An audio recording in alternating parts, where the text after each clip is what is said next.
This is a work of fiction created for entertainment purposes only. All characters and situations are imaginary. We do not promote or encourage illegal activities of any kind.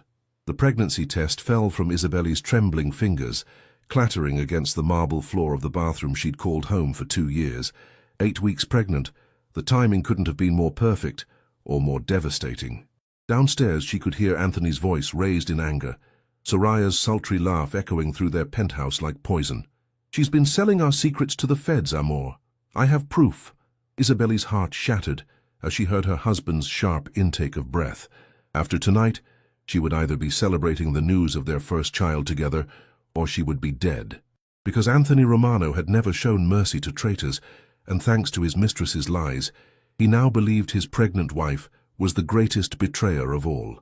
But what neither Anthony nor Soraya knew was that Isabelle had been keeping a secret that would change everything if she lived long enough to reveal it. You're about to witness a story of deception, betrayal, and shocking truths that will keep you glued to every word. As we work toward reaching 3,000 subscribers, your support means everything to us. Hit that subscribe button and let us know in the comments which part of this story grabs you the most. Now let's dive into this emotional roller coaster together.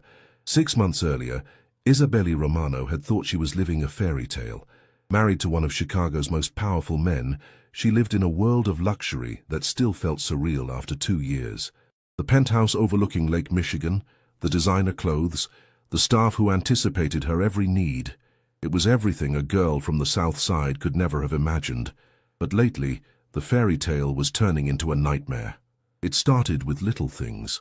Anthony coming home later and later, his phone calls becoming more secretive, the way his expression would change whenever Soraya entered the room.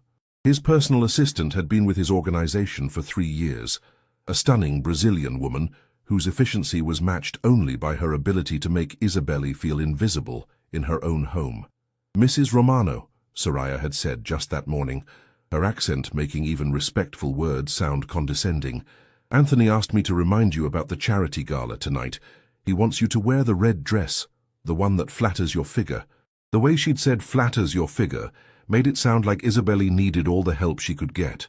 At 26, Isabelle was still the same woman Anthony had fallen in love with in the emergency room 3 years ago. But lately, she felt like a stranger in her own life. "Of course," Isabelle had replied, forcing a smile. "Thank you, Soraya." "De nada, querida," Soraya had purred, before gliding away in her impossibly high heels. That evening, as Isabelle prepared for the gala, she caught sight of herself in the mirror, and barely recognized the woman staring back. The red dress was beautiful, but her eyes looked hollow, haunted. When had she started looking so fragile? "You look stunning," Anthony's voice came from behind her, but when she turned, he was looking at his phone instead of her. "Anthony, can we talk?" "After the gala, Amor. Right now I need to handle some business." He kissed her forehead absently and disappeared into his study. The gala was held at the Palmer House Hotel. Chicago's elite gathered for another charitable cause that would raise millions of dollars in a single evening. Isabelle moved through the crowd like a ghost, smiling and making conversation while feeling utterly alone. "Mrs. Romano!" A man's voice interrupted her thoughts. She turned to see someone she didn't recognize. Tall, silver-haired, expensively dressed, but with kind eyes. "Yes? My name is David Mitchell. I'm with the FBI. Isabelle's blood ran cold. "I'm sorry, what?" "Please don't be alarmed. I'm here unofficially tonight as a guest. But I wanted you to know that if you ever need to talk, to share information, we can protect you." "I don't know what you're talking about." David handed her a business card disguised as a charity pamphlet. "Your husband is involved in activities that could destroy a lot of innocent lives, Mrs. Romano. If you want to help stop that, call me." Isabelle stared at the card, her mind reeling. "You think I would betray my husband? I think you're a good person who married a complicated man, and I think you might be the key to preventing a war that will get dozens of people killed." Before Isabelle could respond, David melted back into the crowd, leaving her standing there with his card burning in her hand like evidence of a crime she hadn't committed. Talking to interesting people. Soraya appeared at her elbow as if from nowhere. "Just a charity representative," Isabelle said quickly, slipping the card into her purse. Soraya's dark eyes missed nothing. "Anthony is looking for you. He's ready to go home." The ride back to the penthouse was silent, Anthony lost in thought while Isabelle stared out at the Chicago skyline and wondered how her life had become so complicated. She'd never wanted to know about Anthony's business, had actively avoided learning details that might put her in danger. Now, apparently, that ignorance was no longer protection. "Anthony," she said as they entered their bedroom, "that man at the gala." "What man?" His voice was sharp, immediately alert. "Someone from the charity." He was asking about donations, but something felt off. Anthony's eyes hardened. What did he want exactly? He said something about preventing innocent people from getting hurt. It was strange. "Did he give you anything? A card? A pamphlet?" Isabelle hesitated. Something in Anthony's tone made her nervous about mentioning David Mitchell's card. "No, nothing like that." Anthony studied her face for a long moment, then nodded. "If anyone approaches you again, anyone at all asking questions about me or our life, you tell me immediately. Understood?" "Of course." But as Anthony disappeared into the bathroom, Isabelle pulled David Mitchell's card from her purse and stared at it. On the surface, it looked like a charity pamphlet, but when she held it up to the light, she could see a phone number printed in invisible ink. What did the FBI want with her? And why did the thought of calling that number feel both terrifying and necessary? Over the next few weeks, Isabelle became increasingly aware of how much she didn't know about her own life. Anthony's conversations with Soraya became more frequent and more intimate. She would find them in his study, with documents spread across his desk, their heads bent close together as they discussed things in hushed tones. "It's just business, Amor," Anthony would say whenever she asked what they were working on. "Nothing for you to worry about." But Isabelle was worried. She was worried about the way Soraya looked at Anthony when she thought no one was watching. She was worried about the armed men who now accompanied Anthony everywhere, even to dinner. She was worried about the phone calls that came at all hours of the night, sending Anthony racing out of their home without explanation. Most of all, she was worried about the growing distance between her and the man she'd fallen in love with. "Mrs. Romano." The voice came from behind her as she left the grocery store one afternoon. She turned to see a young woman with auburn hair and worried eyes. "Yes? My name is Sarah Chen. I'm a federal prosecutor. Agent Mitchell asked me to make contact." I told him I wasn't interested. "Mrs. Romano, your husband is planning something that will result in dozens of deaths. A war between the Romano and Vitelli organizations that will turn Chicago into a battlefield." Isabelle stared at the woman. "That's impossible. Anthony would never—" 3 weeks ago, someone started feeding information to both families, convincing each side that the other was planning an attack. Soon, they'll have no choice but to strike first to survive. "What does this have to do with me?" Sarah Chen pulled out a tablet and showed Isabelle a series of photographs. "These calls originated from your home phone, all of them made while your husband was out of the house. All of them containing detailed intelligence about Romano family operations." Isabelle's knees nearly buckled as she stared at phone records, showing her own number making calls to numbers she'd never seen before. "This is impossible. I never made these calls." "We know you didn't, Mrs. Romano, but someone with access to your home did. Someone who wants both organizations to destroy each other so they can step in and take control of everything." "Who?"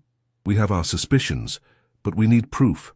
We need someone inside the Romano organization who can help us identify the real traitor before it's too late." Isabelle thought about David Mitchell's words at the gala, about preventing innocent people from getting hurt. "What would I have to do?" "Just observe. Listen. If you hear anything about planned attacks or see anything suspicious, call us. We're not asking you to betray your husband, Mrs. Romano. We're asking you to help save him from walking into a trap."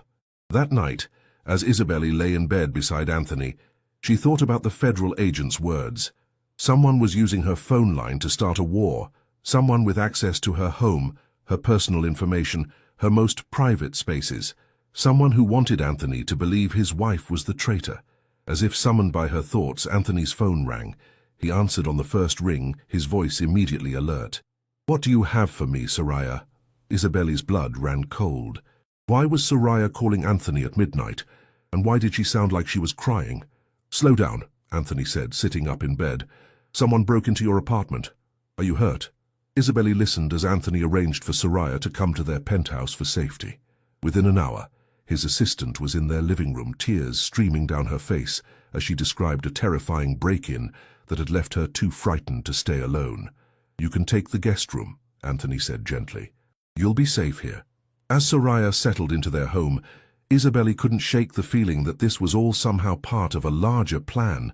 But when she looked at the other woman's tear-streaked face and obvious terror, she felt guilty for her suspicions. Maybe she was becoming paranoid. Maybe the stress of living in Anthony's world was finally getting to her. Or maybe her instincts were trying to warn her about something her conscious mind wasn't ready to accept. 3 days later, Isabelle discovered she was pregnant. The timing felt like a cruel joke. Just as her marriage was becoming more strained, just as federal agents were asking her to spy on her husband, just as another woman was living in their home, she was carrying Anthony's child. She stared at the pregnancy test in her hand and wondered if she was bringing a baby into a world that was about to explode into violence. "Isabelle," Anthony's voice came from the bedroom. "Everything okay in there?" "Fine," she called back, quickly hiding the test in her makeup drawer, just getting ready for bed. But as she looked at herself in the mirror, she saw a woman who was running out of time. The federal agents wanted answers. Anthony needed to know about the baby, and Soraya was sleeping just down the hall, close enough to hear every conversation, every argument, every intimate moment between husband and wife. Something was very wrong in her life, and Isabelle was beginning to suspect that the danger wasn't coming from outside their home. It was already inside. Living with Soraya in their home was like having a beautiful snake coiled in the corner of every room. She was helpful, efficient, and constantly available to anticipate Anthony's needs in ways that made Isabelle feel redundant in her own marriage. "Anthony, Cara," Soraya would say, bringing him coffee exactly how he liked it before he even asked. "The meeting with the Torino representatives has been moved to Thursday." The casual endearment, the intimate knowledge of his preferences, the way she seemed to know more about Anthony's schedule than his own wife did, it all created a constant low-level anxiety that had Isabelle questioning her own sanity. 2 weeks after discovering her pregnancy, Isabelle still hadn't told Anthony. Every time she tried to find the right moment, Soraya would appear with some urgent business matter, or Anthony would get a call that sent him rushing out of the house. "Mrs. Romano," Sarah Chen's voice came through the burner phone the FBI had given her. "We need to meet, there's been a development." They met in the parking garage of Northwestern Hospital, the irony not lost on Isabelle that she was meeting federal agents in the place where she'd once worked as a nurse, back when her biggest worry was paying rent on her studio apartment. "Someone attacked a Vitelli family shipment last night," Sarah said without preamble. 3 men dead, millions in merchandise stolen. The Vitellis are convinced the Romano organization was responsible. Was it Anthony's people? No. But whoever did it used intelligence that could only have come from inside the Romano organization. Shipment times, routes, security details, information that only a handful of people would have access to. Isabelle felt sick. "And you think someone in Anthony's inner circle is feeding information to start this war?" "We know someone is.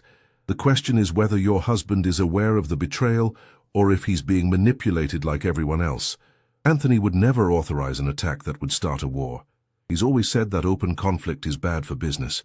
Then someone is playing him, using his organization's resources, while keeping him in the dark." Sarah pulled out another tablet. "We've been monitoring phone traffic from your building. These calls were made from the penthouse level yesterday, just hours before the attack." Isabelle stared at the phone records. The calls had been made during the narrow window when Anthony was at a business dinner, and she was at her doctor's appointment for the pregnancy. The only other person in the penthouse would have been Soraya, she whispered. "Your husband's assistant has access to everything. His files, his contacts, his security codes. If someone wanted to manipulate events from inside the organization, she would be perfectly positioned. But why would she do it? Anthony trusts her completely. She has a good job, security, access to his world. Why risk everything to start a war?" "Maybe because she's not working for herself," Sarah said grimly. "Maybe someone else is pulling her strings, someone who stands to gain from seeing both the Romano and Vitelli organizations destroy each other." Isabelle's mind raced. "What do you need me to do?" "We need proof of her involvement.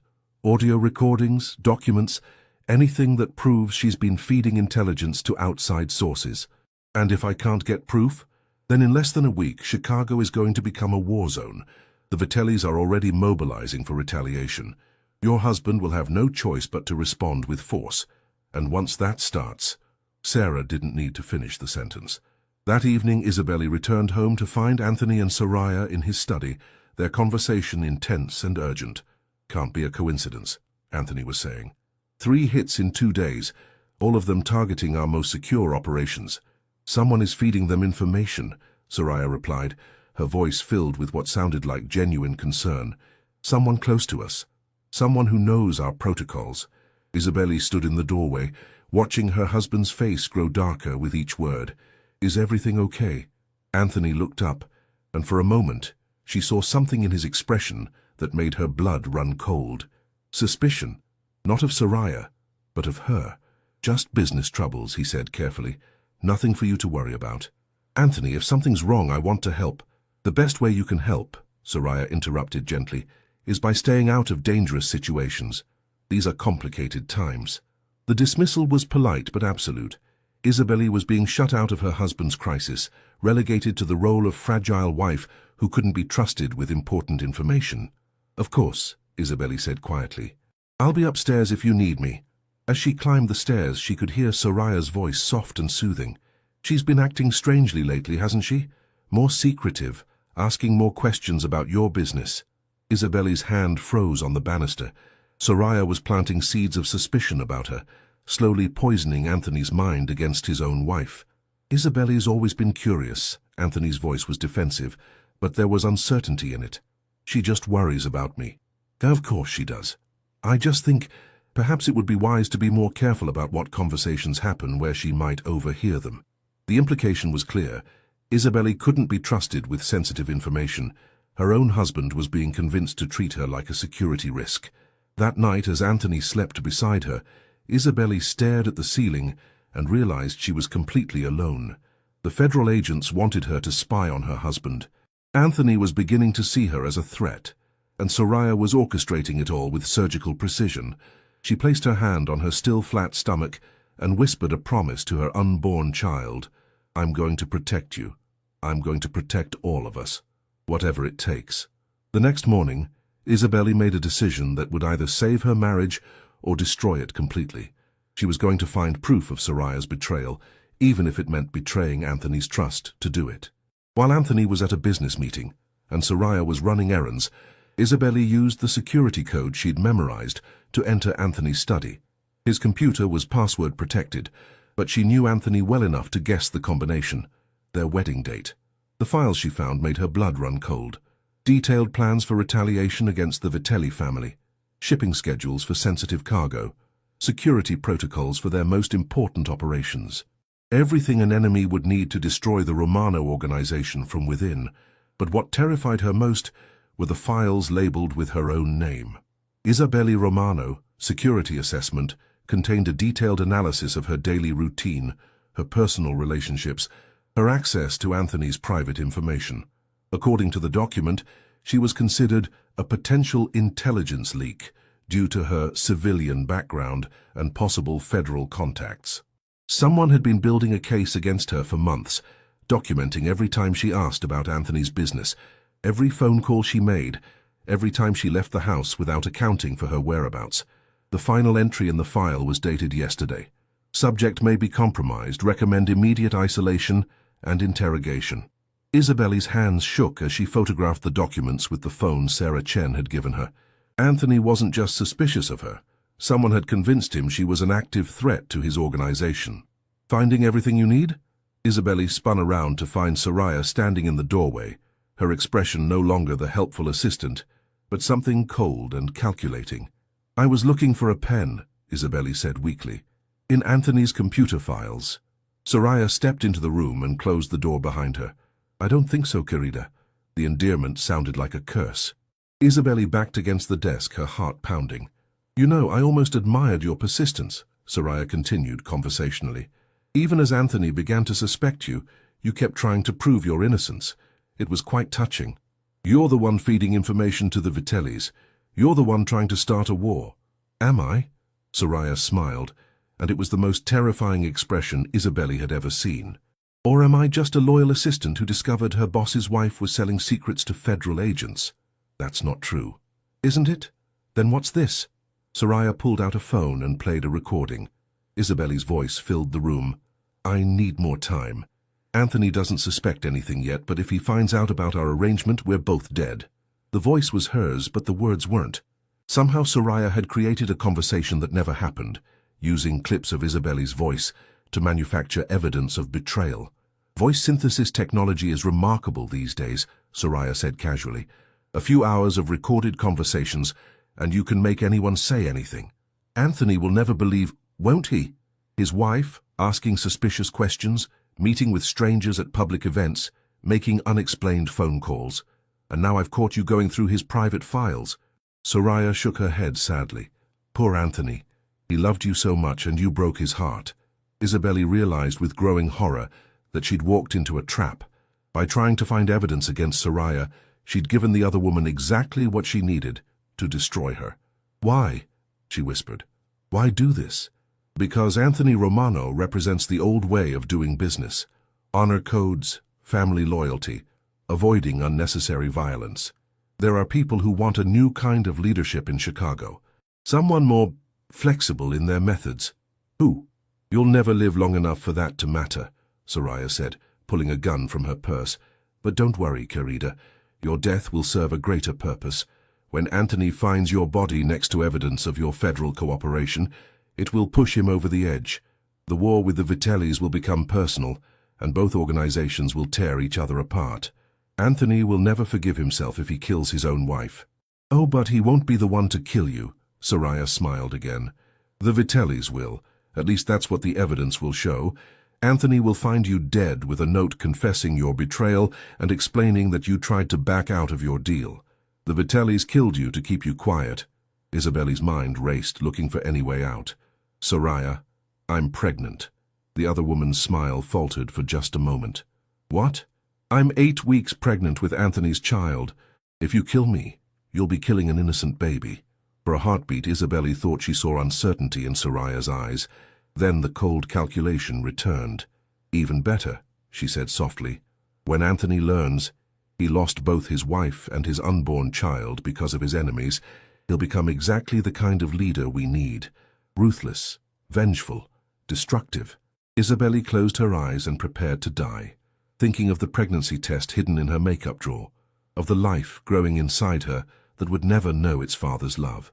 That's when she heard Anthony's voice from downstairs calling her name. He'd come home early. Isabelle, Soraya, where is everyone? Anthony's voice echoed through the penthouse, and Isabelle saw a flicker of uncertainty cross Soraya's face. They weren't supposed to be caught like this. Soraya needed time to stage the scene properly, to plant the evidence and create the narrative that would convince Anthony his wife had betrayed him. Answer him, Soraya whispered, the gun steady in her hands. Tell him you're working in here. Act normal or I'll shoot you and claim you attacked me when I discovered your treachery. Anthony, Isabelle called out, her voice surprisingly steady. We're in your study. Soraya was helping me find some documents. I'll be right up, came the reply. Soraya's eyes were calculating, adapting to the changed circumstances. When he comes in, you're going to confess everything.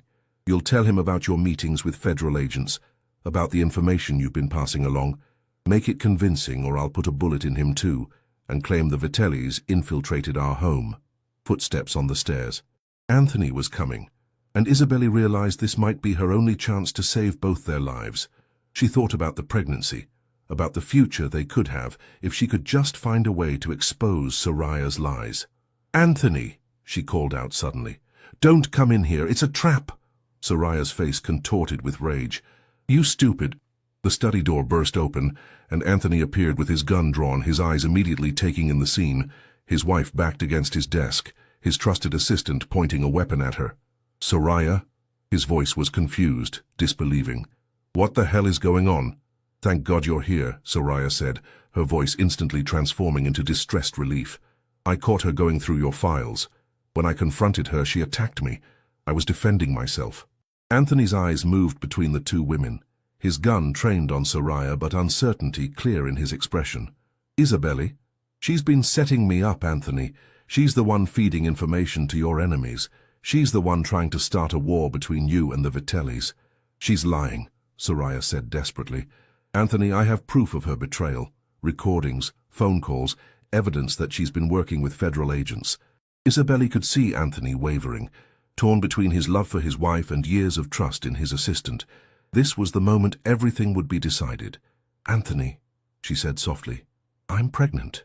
The words hit him like a physical blow. His gun hand dropped slightly as he stared at her. "What? 8 weeks? I found out 2 weeks ago, but I couldn't find the right moment to tell you with everything that's been happening." "You're—" His voice was barely a whisper. "She's lying," Soraya interrupted harshly. "It's a manipulation tactic. She knows she's been caught, so she's making up a pregnancy to gain sympathy." "The test is upstairs in my makeup drawer," Isabelle said, never taking her eyes off Anthony's face. "Top left drawer behind the foundation compact. I've been carrying it with me for 2 weeks, waiting for the right moment to share our happiness." Anthony's expression was a war between hope and suspicion. "Soraya, lower the gun."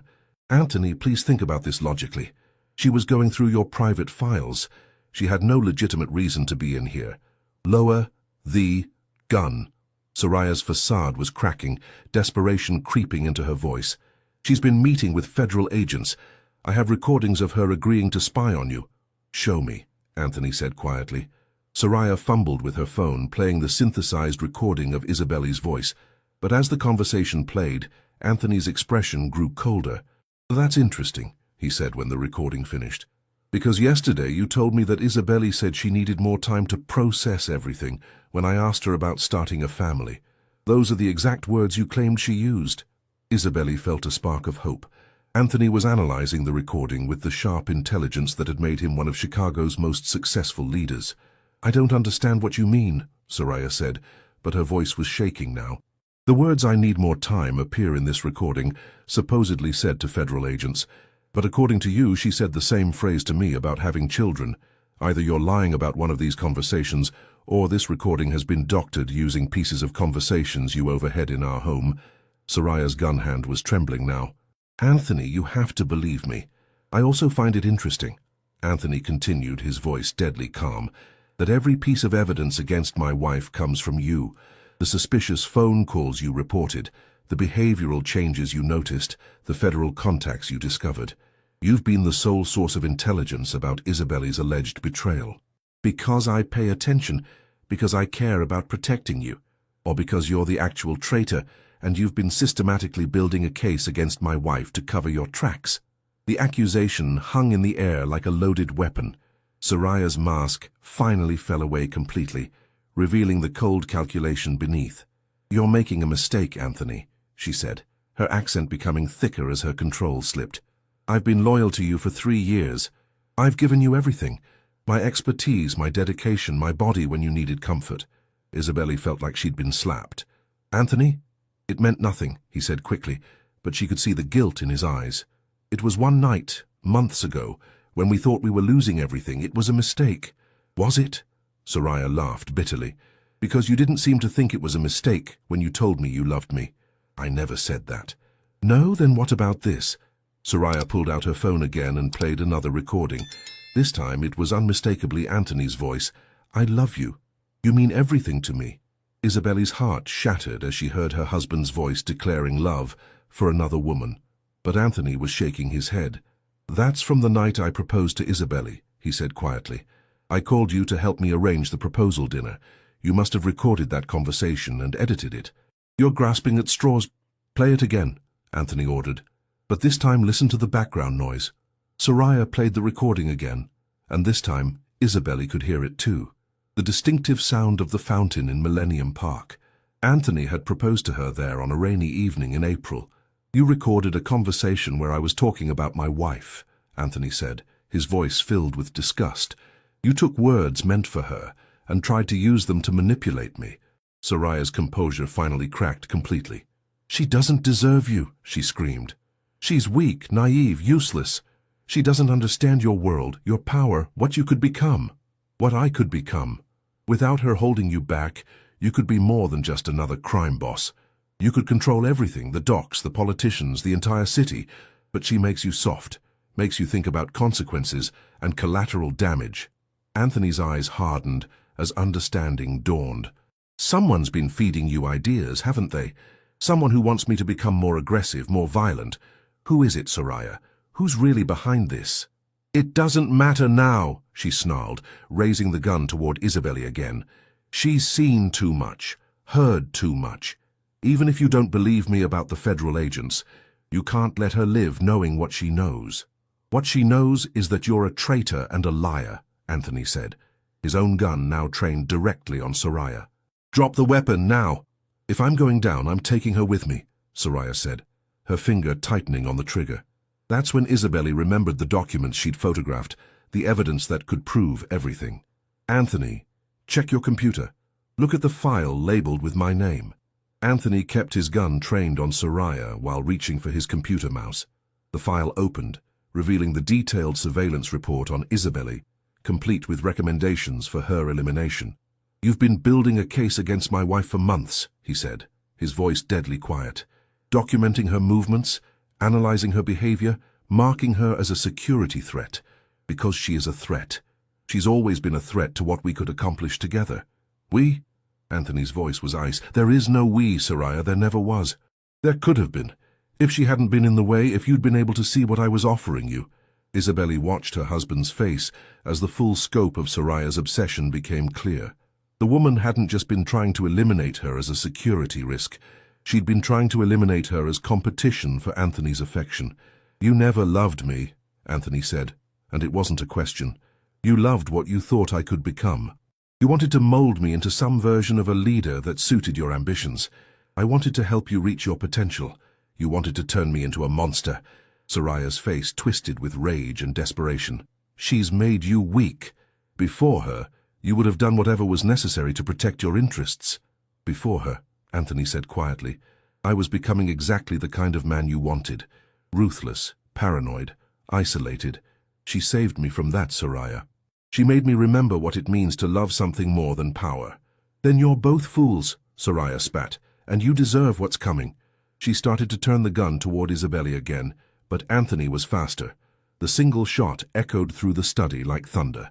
Soraya fell to the floor, her gun clattering across the hardwood. She was alive but wounded, her hand pressed to her shoulder as blood seeped through her fingers. Call an ambulance, Anthony said to Isabelle, though he kept his gun trained on the fallen woman. And call the FBI. They're going to want to hear everything she has to say. As sirens wailed in the distance and Soraya was taken away in handcuffs, Anthony and Isabelle sat in their living room, finally alone together for the first time in weeks. I need to know about that night, Isabelle said quietly. The night you slept with her. Anthony's face was etched with pain. It was 6 months ago. You were visiting your sister in Milwaukee, and I'd just lost 3 men in a warehouse raid. I was drinking, feeling responsible for their deaths, and she was there. She listened, comforted me, made me feel less alone. Did you love her? I thought I cared about her, but compared to what I feel for you, he shook his head. It was selfishness, not love. I was hurting, and I made a terrible mistake. Isabelle placed her hand on her stomach. Can we get past this? All of it. Anthony knelt in front of her chair, his hands covering hers. Are we really going to have a baby? Yes. Then yes, he said firmly. We can get past anything, because I refuse to let Soraya's poison touch our family any more than it already has. As they held each other in the ruins of their old life, Isabelle realized that sometimes the greatest betrayals come from within, but so does the greatest strength to overcome them. The war Soraya had tried to orchestrate was over before it began, but the real battle, the fight to rebuild trust and create a safe future for their child, was just beginning. 3 days after Soraya's arrest, Isabelle stood in the kitchen making breakfast when Anthony appeared behind her, his reflection ghost-like in the window that overlooked Lake Michigan. She could feel the weight of unspoken words between them, the careful politeness that had replaced their easy intimacy since the truth came out. Agent Mitchell called, Anthony said quietly. They want to debrief us again this afternoon. Isabelle nodded without turning around. The FBI had been surprisingly gentle during their initial questioning, more interested in understanding how Soraya had manipulated the situation than in pursuing charges against Anthony's organization. Apparently stopping a gang war was worth more to them than another racketeering case. Isabelle, Anthony's voice was careful, we need to talk about what happens next. She finally turned to face him, studying the man she'd loved and married and nearly lost. The past few days had aged him, carved new lines around his eyes and added silver to his dark hair. What do you mean? I mean that Soraya was right about one thing. This world, my world, isn't safe for you or our baby. Maybe it's time to consider leaving Chicago, starting fresh somewhere else. The offer hung between them like a bridge to a different future. Isabelle could picture it. A small house in a quiet town, Anthony working a legitimate business, their child growing up without armed guards and bulletproof cars. "Is that what you want?" she asked. Anthony was quiet for a long moment. "What I want is irrelevant. What matters is keeping you and our baby alive. Anthony, look at me." She waited until his dark eyes met hers. "What do you want?" "I want to be the man you fell in love with in that emergency room," he said finally. "I want to be worthy of your trust again. I want to raise our child without them ever having to be afraid." "Then maybe we should consider it," Isabelle said carefully. "But Anthony, I need you to be honest with me about something. Anything. When you slept with Soraya, was it because you weren't happy with me? With our marriage?" Anthony closed the distance between them, his hands gentle on her face. "No, God, no. It was because I was drowning in guilt and self-hate, and I made the worst possible decision in a moment of weakness. It had nothing to do with you and everything to do with my own failures. But you didn't tell me about it, because I was ashamed, because I knew it would hurt you for no good reason, since it meant nothing to me, because I was a coward who couldn't face disappointing you." Isabelle studied his expression, looking for any trace of deception. All she saw was raw honesty and deep regret. "I forgive you," she said quietly. Anthony's eyes filled with tears. "How can you? After everything I put you through, everything I believed about you, because Soraya played us both perfectly. She identified our weaknesses and exploited them with surgical precision. You're not the first good man to be manipulated by someone with an agenda. But I should have trusted you. I should have known." "Yes, you should have," Isabelle agreed. "And I should have told you about the FBI contacts immediately, instead of trying to handle it alone. We both made mistakes that almost destroyed our marriage." Anthony pulled her into his arms, and for the first time in weeks, it felt right. Safe, like coming home. "So what do we do now?" he whispered into her hair. "We figure out how to rebuild. Together." That afternoon, Agent Mitchell and Sarah Chen sat across from them in the FBI field office, their expressions professionally neutral, but not unfriendly. "Soraya Marquez has agreed to cooperate fully in exchange for a reduced sentence," Mitchell said.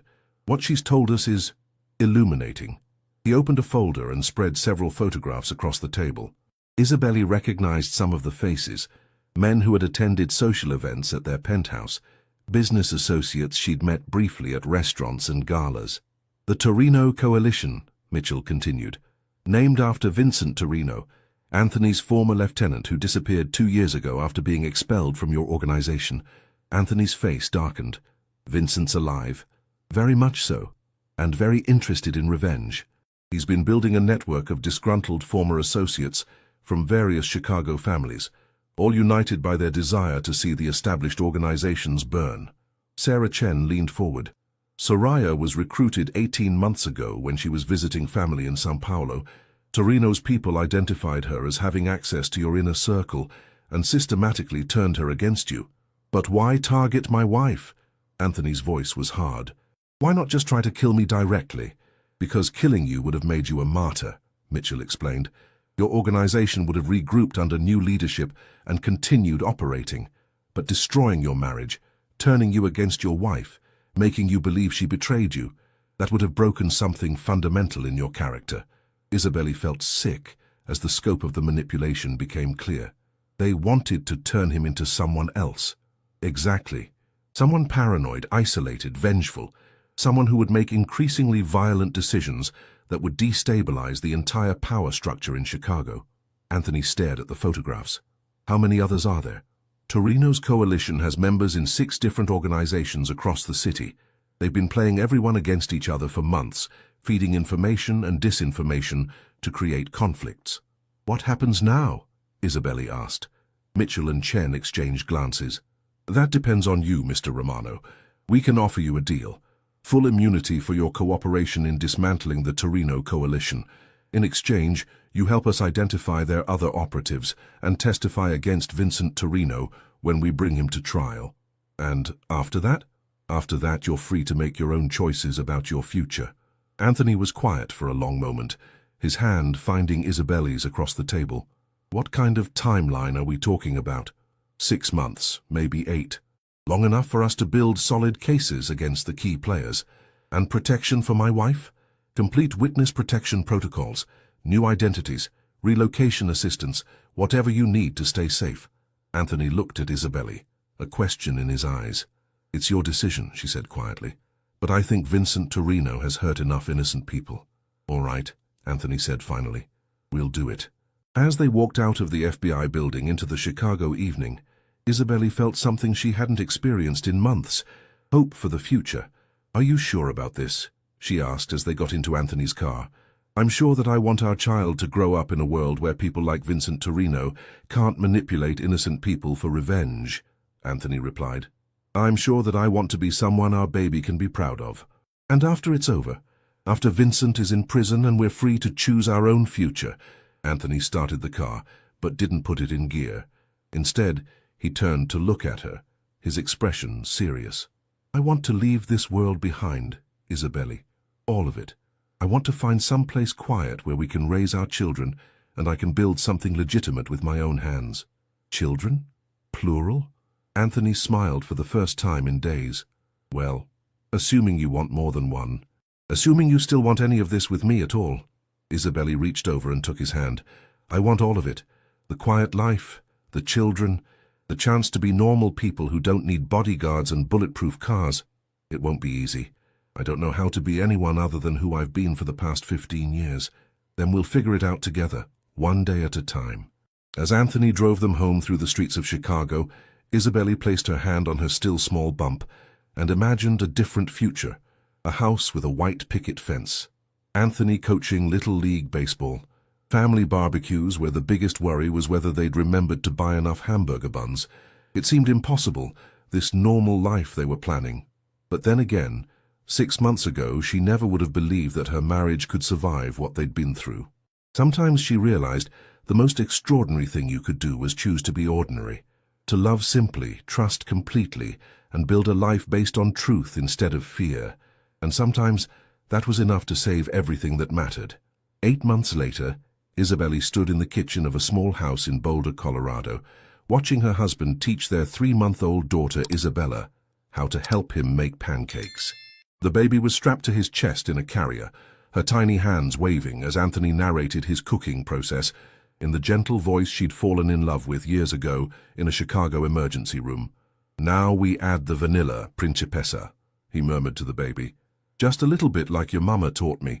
The man making pancakes on a Sunday morning bore little resemblance to the Anthony Romano who had once commanded a criminal empire. This Anthony wore jeans and a Colorado Buffaloes t-shirt. This Anthony's biggest concern was whether they needed more diapers, not whether rival families were planning attacks. This Anthony slept peacefully through the night instead of starting awake at every sound. The FBI called, Isabelle said, settling into a chair at their small kitchen table. Vincent Torino was sentenced yesterday, 25 to life. Anthony nodded without looking up from the pancakes. Good.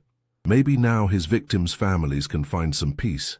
The trial had been extensive, revealing the full scope of the Torino Coalition's activities, dozens of arrests across 6 cities, criminal enterprises dismantled, corruption exposed at every level. Anthony's testimony had been crucial, his insider knowledge helping federal prosecutors build ironclad cases. Agent Mitchell also said they've officially closed our file, Isabelle continued. We're free and clear. No more check-ins, no more protection details. This time Anthony did look up, something complicated crossing his expression. How do you feel about that? Relieved, scared, grateful. She paused. Free. They'd been living under modified witness protection for nearly a year. Their old identities officially dead while they built new lives as Tony and Isabella Martinez, a young couple who'd moved to Colorado for Tony's job with a construction company. It had been surprisingly easy to disappear into suburban anonymity. Do you miss it? Isabelle asked quietly. The power, the respect, the excitement. Anthony was quiet for a moment, transferring pancakes to a plate. Sometimes I miss the feeling of being important, of having people depend on me for answers. But then Isabella smiles at me, or you laugh at something ridiculous on TV, and I remember that this is what actually matters. He unstrapped the baby carrier and handed their daughter to Isabelle before sitting down with breakfast. Isabella immediately tried to grab Isabelle's hair, her dark eyes, so much like her father's, bright with curiosity. "Dr. Peterson called too," Isabelle said, trying to keep Isabella's tiny fists away from her earrings. The test results came back. Anthony's fork stopped halfway to his mouth. They'd been trying for another baby for the past 3 months, and Isabelle had gotten blood work done earlier that week. "And? We're pregnant again," Isabelle smiled. "About 6 weeks along." Anthony's face broke into a grin so wide that Isabella gurgled and reached for his face. "Really? Really? Dr. Peterson says everything looks perfect so far." Anthony leaned across the small table to kiss her, careful not to disturb the baby between them. "I love you," he murmured against her lips. "Both of you. All 3 of you now." "I love you too," Isabelle whispered back. "All of you. Even the parts that used to terrify me." As they ate breakfast together in their sunny kitchen, Isabelle thought about the long journey that had brought them to this moment, the betrayal that had almost destroyed them, the violence that had nearly claimed their lives, the lies that had made them question everything they believed about each other. Soraya Marquez was serving 15 years in federal prison, her dreams of power and revenge reduced to appeals and parole hearings. Vincent Torino would likely die behind bars. The criminal empire Anthony had inherited from his father was gone, absorbed by other organizations or dismantled by federal investigations. And yet, somehow, this felt like winning. "Mama," Isabella babbled, her first almost word. "Did you hear that?" Anthony's voice was filled with wonder. "She's trying to say mama. She's 3 months old, Tony. It's just babbling." "No, she's brilliant, clearly advanced for her age." Anthony's expression was completely serious, making Isabelle laugh. "You're going to be one of those fathers, aren't you? The kind who thinks their child is a genius because they rolled over early." "Our child is exceptional in every way," Anthony said with mock solemnity. "Just like her mother." Later that evening, after Isabella was asleep and they were cuddled on the couch watching a mindless romantic comedy, Isabelle found herself studying Anthony's profile in the flickering light of the TV. "Do you ever wonder what would have happened if we hadn't figured out the truth about Soraya?" she asked quietly. Anthony was quiet for a moment. "I try not to think about that, but sometimes, in the middle of the night when I can't sleep, I imagine what my life would have been like if I'd killed you that night." Isabelle shivered. "You wouldn't have. Deep down, you knew the truth." "Did I? Because there were moments when I was so convinced of your betrayal that I planned exactly how I would do it. Soraya almost succeeded in turning me into someone capable of murdering my own wife. But you didn't. When it mattered most, you chose to listen instead of react. Only because you were brave enough to tell me about the pregnancy. If you hadn't said that—" "But I did," Isabelle interrupted firmly. "And you chose to believe me instead of her. That's what saved us." Anthony pulled her closer, his hand resting protectively on her still flat stomach. "I never want to be that man again. The man who could doubt you, even for a second. You won't be, because now we know what happens when we stop communicating, when we let fear make our decisions for us. Promise me something," Anthony said seriously. "Promise me that if you ever feel like I'm becoming someone you don't recognize, you'll fight for us. Even if it means challenging me, even if it means making me angry." "I promise," Isabelle said, "but only if you promise the same thing." "Deal." As they sat together in their small living room, surrounded by the ordinary domestic happiness they'd chosen over power and excitement, Isabelle realized that this was the greatest victory possible. Not the destruction of their enemies, or the accumulation of wealth and influence, but the simple ability to trust each other completely. Outside, snow was beginning to fall, dusting their small yard and the modest houses of their neighbors. In Chicago, the criminal underworld continued its endless cycles of betrayal and revenge. But here, in this small house in Colorado, Tony and Isabella Martinez were building something that no amount of manipulation could destroy, a family based on truth, forgiveness, and the radical decision to love each other without reservation. 6 months from now, they would welcome another baby into their quiet life. Their children would grow up knowing their parents as people who chose each other every single day, who built their happiness through honesty rather than deception. And somewhere in a federal prison, Soraya Marquez would spend her days regretting the family she'd tried to destroy, never understanding that love built on truth is stronger than any weapon, any lie, any betrayal. As Anthony carried a sleeping Isabelle to their bedroom, he whispered a prayer of gratitude for the second chance they'd been given. Tomorrow would bring new challenges, small domestic crises, and the ordinary struggles of raising children and building a legitimate life. But tonight, they were simply Tony and Isabella Martinez, a young couple expecting their second child, surrounded by the peace that comes from choosing love over fear, truth over deception, and each other over everything else the world had to offer. The war was over.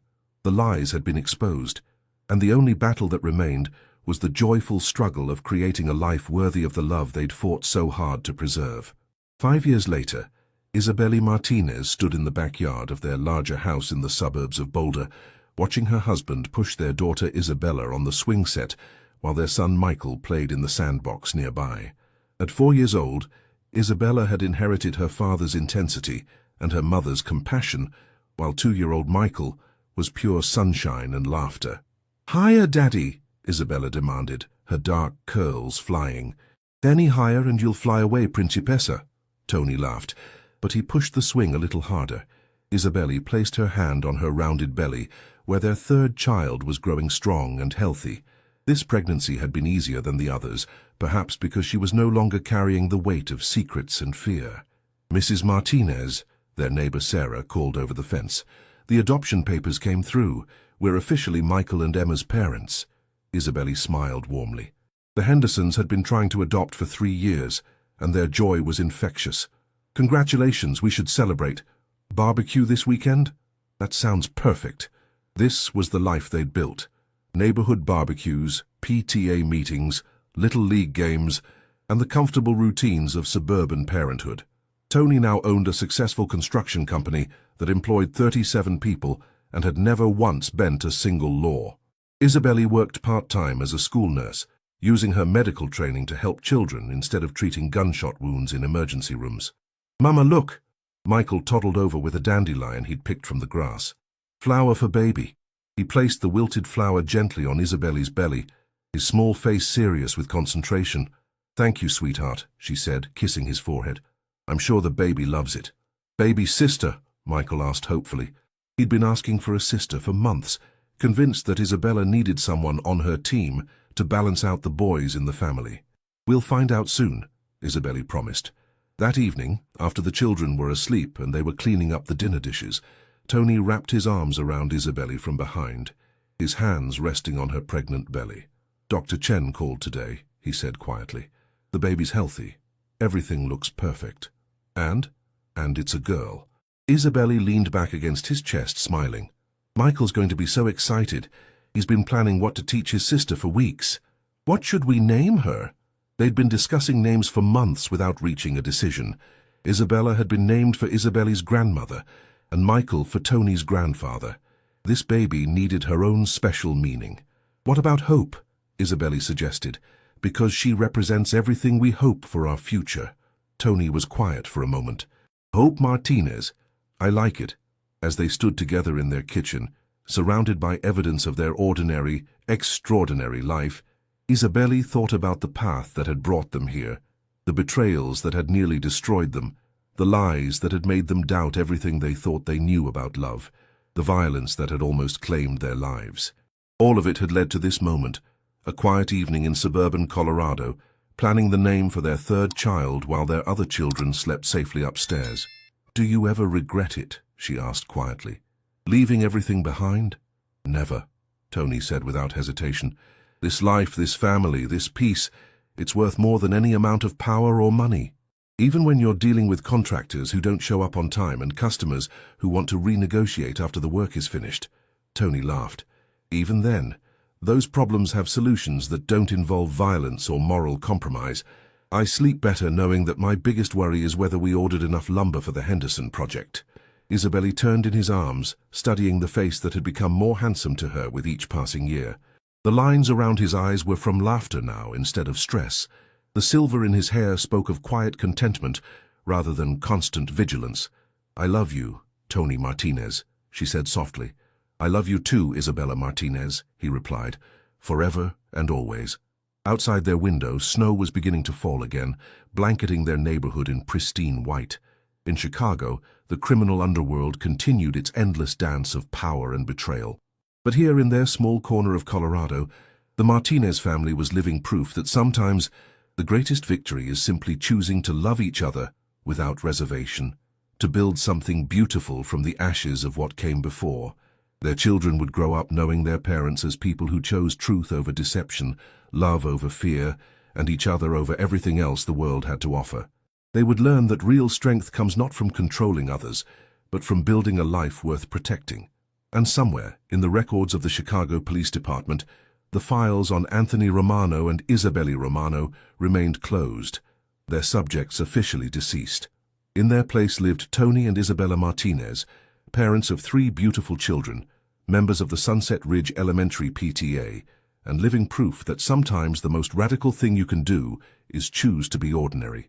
The war was over. The truth had won, and love, it turned out, really could conquer everything. This story of redemption, second chances, and the power of truth has reached its beautiful conclusion. If this tale of love conquering deception touched your heart, please like and share it with someone who believes in the possibility of starting over. New stories of passion, betrayal, and ultimate triumph await. Until next time, remember that the strongest foundations are built not on perfection, but on the courage to choose love over fear, truth over lies, and each other over everything else. This is a work of fiction created for entertainment purposes only. All characters and situations are imaginary. We do not promote or encourage illegal activities of any kind.